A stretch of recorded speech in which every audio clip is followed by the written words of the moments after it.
शनि के प्रकोप से हर कोई डरता है। कोई नहीं चाहता कि शनि की कुदृष्टि उस पर पड़े, लेकिन अगर पड़ जाए तो क्या करें?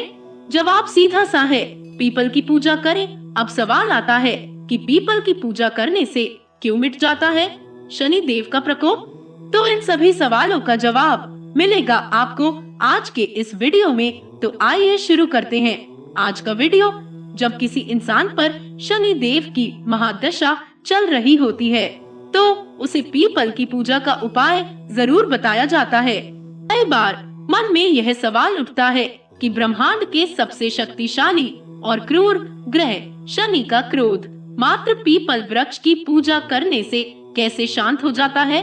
आज हम आपको बताने जा रहे हैं शनि और पीपल से संबंधित वह पौराणिक कथा जिसके बारे में आपने शायद ही पहले कभी सुना हो। पुराणों की माने तो एक बार त्रेता युग में अकाल पड़ गया था। उसी युग में एक मुनि कौशिक अपने बच्चों के साथ रहते थे। बच्चों का पेट न भरने के कारण मुनि अपने बच्चों को लेकर दूसरे राज्य में रोजी रोटी के लिए जा रहे थे। रास्ते में बच्चों का पेट न भरने के कारण मुनि ने एक बच्चे को रास्ते में ही छोड़ दिया। बच्चा रोते रोते रात को एक पीपल के पेड़ के नीचे ही सो गया और वहीं रहने लगा।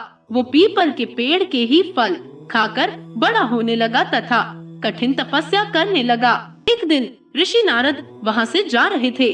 नारद जी को उस बच्चे पर दया आ गई। उन्होंने उस बच्चे को पूरी शिक्षा दी और विष्णु भगवान की पूजा का विधान भी बता दिया। अब बालक भगवान विष्णु की तपस्या करने लगा। एक दिन भगवान विष्णु ने आकर बालक को दर्शन दिए और कहा कि हे बालक, मैं आपकी तपस्या से प्रसन्न हूँ, कोई वरदान मांगो। बालक ने विष्णु भगवान से सिर्फ भक्ति और योग मांगा। बालक उस वरदान को पाकर पीपल के नीचे ही बहुत बड़ा तपस्वी और योगी हो गया। एक दिन बालक ने नारद जी से पूछा, हे प्रभु, हमारे परिवार की यह हालत क्यों हुई? मेरे पिता ने मुझे भूख के कारण छोड़ दिया था। नारद जी ने कहा, बेटा, आपका यह हाल शनि महाराज ने किया है। देखो, आकाश में यह शनैश्चर दिखाई दे रहा है। बालक ने शनैश्चर को उग्र दृष्टि से देखा और क्रोध से उस शनैश्चर को नीचे गिरा दिया। उसके कारण शनैश्चर का पैर टूट गया और शनि असहाय हो गया। शनि का यह हाल देखकर नारद जी बहुत प्रसन्न हुए।